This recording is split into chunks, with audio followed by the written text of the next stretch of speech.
that led to personal benefits. Among these was a mysterious woman named Alys Rivers, who lived in the ruined castle of Harrenhal. Rumored to have supernatural powers like seeing visions in flames, Alys Rivers was a centerpiece of many stories that included dark arts. She was supposedly much older than she looked, and ended up in Prince Aemond Targaryen's bed, bearing his child. But that's not even the tip of the iceberg that is Miss Rivers. In this video, we will explore this mysterious character that will make an appearance in the show sooner than later, and will also explore her similarities with the famous Red Priestess from Game of Thrones. Let's Dracarys! Before we go into our explanation, we have a very small request. If you like our content, please support us by subscribing to our channel. This is a small click for you, but for us, it means a lot. Thank you. Let's begin.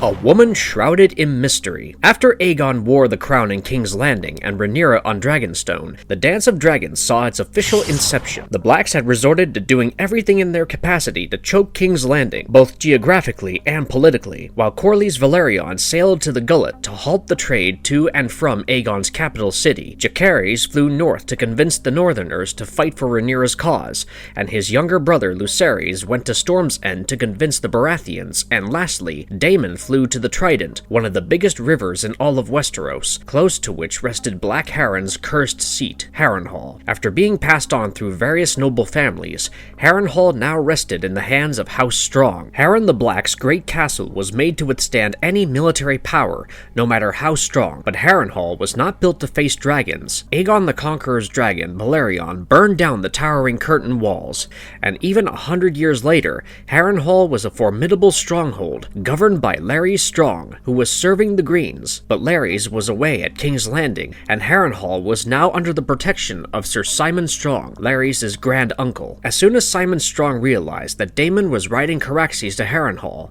he struck his banners. Without shedding an ounce of blood, Daemon had acquired the castle of Harrenhal, and everything that prisoners, one of whom was a comely and humble wet nurse named Alys Rivers, the subject of this video. As some of you may have already guessed, Alys was a bastard from the Riverlands, and hence her surname was Rivers. But was she just another child who was fathered on a commoner by this lord or that? Or was she someone more important? Well, Grand Maester Mundkun believes that she was a mere serving wench who sometimes indulged in spells and potions, but Septon Eustace believed that she was more than that. He claimed she was a woods witch, but the fool Mushroom goes on to say that she was a diabolic enchantress who was much older than she looked, and to preserve her youth, Alys Rivers often bathed in the blood of virgin girls. That sounds too much like the Hungarian serial killer Elizabeth Bathory, who tortured innumerable young women before killing them. Those who have read Fire and Blood would be well aware that Mushroom has a knack for blowing things out of proportion, but then not everything he has to say is a lie. Some believe that Alys was fathered by Lord Lionel Strong in his youth, but then there's no real proof to substantiate this claim. If for a moment we believe that she indeed was Lionel's bastard, it would make her the half-sister of Lionel's sons, Harwin and Larys, who also went by the names Breakbones and Clubfoot, respectively. But as I mentioned earlier, she could very well have been much older. Mushroom believed that not only did Alys serve as a wet nurse to Harwin and Larys, but she was older than their father Lionel. In any case, one thing that's certain is that she fed and nourished countless babes born to other ladies of Harrenhal, and although her own children were all stillborn, Alys's breast milk strengthened many children of House Strong. But why were all her own children stillborn? Well, some believe that Alys used to trade her children with evil forces in return for dark knowledge about poisons, potions, and everything evil. She could also manipulate men in all aspects, mind, body, and soul. As far as her age is concerned, she was definitely over age. Now, if it was achieved through the dark arts that she practiced or the bloody jacuzzi, no one can tell for sure, but certainly there was something supernatural about Alys Rivers. If there's one person with whom I can draw a parallel, it has to be Lady Melisandre, the Red Witch, who served Stannis and Jon in Game of Thrones. Kinslayer's folly. Later, Prince Aemond Targaryen and Sir Criston Cole gathered an army to take Harrenhal and slaughter his uncle. However, as soon as Daemon learned that a large army and Vhagar were marching on Harrenhal, he left the ruined castle. Daemon was a coward, but he realized that King's Landing was at its weakest now, the capital. Meanwhile, Aemond found that Daemon and his people had left Harrenhal and rejoiced and partied, but his joys turned into fearsome rage when he learned that King's Landing had been lost to the Blacks. looks. Now, Aemond was much like Joffrey Baratheon, albeit with a lot more courage and battle skills. The first person to suffer from Aemond's uncontrollable and mindless fury was the Castellan of Harrenhal, Sir Simon Strong. Prince Aemond was angered with the haste Simon Strong had shown in surrendering the castle to Daemon. This convinced him that the old man was nothing but a traitor, and no matter what Sir Simon said in his defense, the Aemond was convinced that both Simon and his great-nephew Larry Strong were both traitors. He wondered how else would Rhaenyra and Daemon know that King's Landing was unprotected. However, instead of outrightly killing the old man, Aemond gave him a sword and invited him for a trial by combat. The one-sided battle was won by Aemond,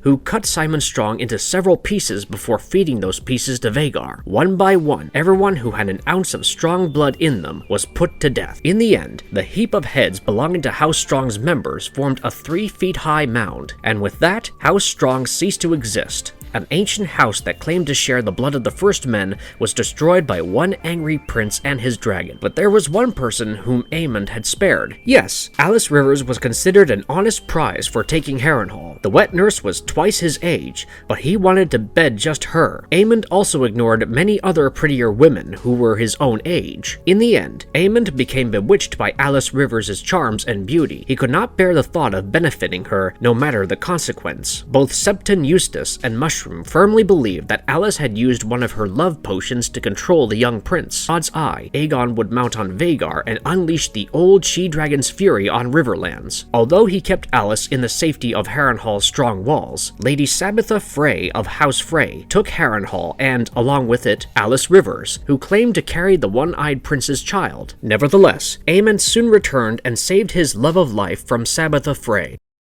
Aemond versus Daemon. Not long after taking King's Landing, Daemon and a dragon seed named Nettles began their search for Prince Aemond and his dragon, Vhagar. Dragon seeds are known to be bastard children of lords of High Valyria, but they are much more than that. You can learn all about them in our video dedicated to these unique dragon riders. But Mysaria had told Queen Rhaenyra that Nettles had been sleeping with Daemon, her husband, so Nettles had to disappear in order to evade the Queen's wrath. Daemon continued his search but failed to find Vhagar. In the end, he came back to the ruins of Harrenhal. Aemond had left the castle with Alys after rescuing her from Lady Frey. House Strong had been erased from the face of Earth, and even Lady Frey had fled. Daemon found no banners on the blackened walls of Harrenhal, and the few squatters who had made the cavernous halls their home were forced to flee upon hearing Caraxes' roars. But Aemond was still absent. Daemon spent 15 days in Black Heron's cursed castle, and on the 14th day, Daemon saw the entire castle getting engulfed in a moving shadow. Vhagar had finally arrived, and on her back came Aemond Targaryen, the Kinslayer. But the young prince dressed in black and gold armor was not alone. He had brought with him Alys Rivers, who was now pregnant with Aemond's child. After circling the castle twice on Vhagar, Aemond landed and helped his love get off from Dragonback. Aemond said, "Uncle, I hear you have been seeking us," to which Daemon asked how he knew where to find Daemon. What Aemond had to say laid all doubts to rest about Alys Rivers' mysterious powers. He goes on and says, "My lady, she saw you in a storm cloud, in a mountain pool at dusk, in the fire. We lit to cook our suppers. She sees much and more, my Alys." But enough words have been spoken, and it was time for a good old dragon battle. Aemond and Daemon got on their dragons. Both dragons flew up, and above amidst the evening clouds, while Alys Rivers stood on Kingspire Tower and watched the events unfold. If you are wondering what happened in the duel, Daemon, Aemond, and both their dragons kissed death. One may think that Caraxes was a fairly smaller dragon than Vhagar, but the former was quicker and had a battle-hardened rider.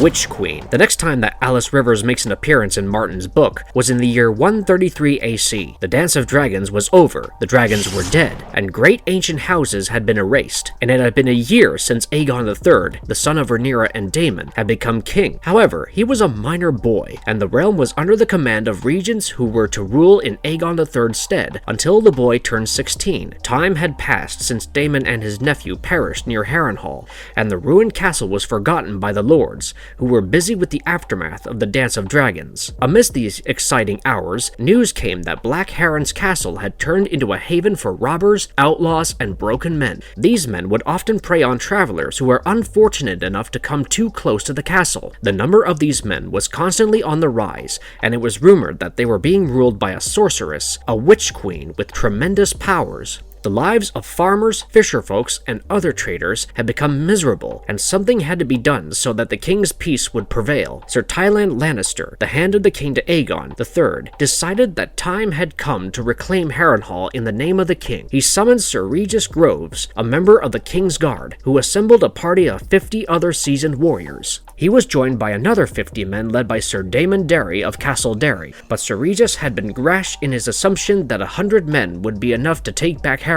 Together, the men arrived before the walls of Harrenhal, only to face several hundred armed men on the battlements, while the castle's gates remained closed. At least 600 men were inside the castle, and nearly 200 of them were battle-worthy. Sir Regis demanded to speak with the one in command of the outlaws, and without any delay, a woman appeared before him, and with her was a child. It turns out that the Witch Queen of the Cursed Castle was none other than Aemond Targaryen's love of life, Alys Rivers. The base-born wet nurse claimed that the child with her was Aemond's, and that she was Aemond's widow. When Sir Regis addressed the kid as a bastard, Alys corrected him and said his true-born son and heir, and the rightful king of Westeros. Rivers was quick to command Sir Regis to kneel before his king, but the knight was a rather haughty man and said, "I do not kneel to bastards, much less the base-born whelp of a kinslayer and a milk cow." Enraged at the insult, Alys Rivers raised one of her hands, and Sir Regis screamed while clutching his head. The knight kept screaming like a babe until his skull burst open,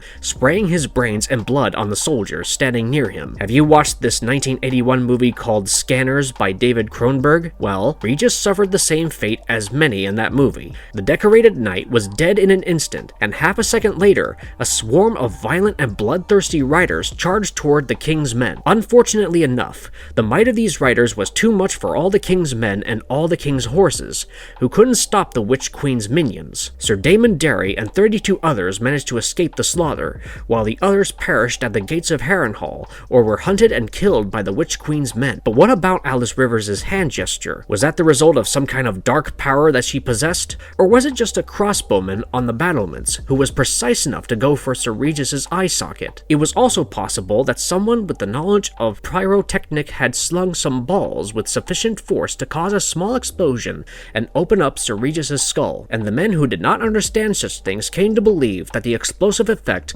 was the result of sorcery. The following day, another survivor arrived at Castle Darry. He had been forced to watch the torture and subsequent deaths of his colleagues, and had been sent back to deliver a message. However, before delivering the message, the man warned the listeners that they should not laugh once he was done speaking. Apparently, the Witch Queen had set a curse on him. He went on to deliver the Queen's message, and says, "Don't come again unless you mean to bend your knees," she says. "Any man who comes near her walls will die. There's power in them stones, and the widow's woken it. 7 save us all. She has a dragon. I seen it." However, someone laughed, and the messenger perished, immediately clutching his neck. When they checked his body later, they found imprints of a woman's hands on his neck. It was as if Alys Rivers was there in the room, choking him to death, but invisible to everyone. Sir Tywin was worried about the death of a knight of the King's Guard, and wanted to send a larger force to retake Harrenhal and destroy whoever stood in the way. However, his plans had to be halted because there was a much larger threat that knocked on the doors of King's Landing. On the third day of 133 AC, winter fever arrived in the capital, an epidemic that had been troubling the entire continent and even other places such as Bravos.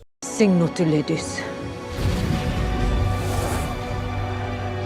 Are Alys Rivers and Melisandre the same woman? So no one really knows what happened to Alys Rivers after 133 AC. If you think about it, Alys Rivers and Melisandre have quite a few things in common. The two ladies can see visions in fire, are in their late 40s, they are both beautiful, and have a way with men. Melisandre could easily manipulate people like Stannis and Gendry, while Alys Rivers had little to no trouble in getting Aemond Targaryen under her control. Many people claim that Alys Rivers was elder to Lionel Strong, who was born in 78 AC, and likewise, Melisandre was quite an old lady who would disguise her aging body with the help of a ruby choker. But what makes me believe that the two women are the same is the fact that Melisandre came to Dragonstone in search of the prince that was promised, who would come from Aegon the Conqueror's blood. Alys Rivers must have come in possession of the dagger, or must have heard about Aegon's Song of Ice and Fire from Aemond. She comes to Stannis in the end, as she knew that he was a Baratheon. However, Baratheons also had the same lineage as Targaryens. Yes, you heard that right. Orys Baratheon, the founder of House Baratheon,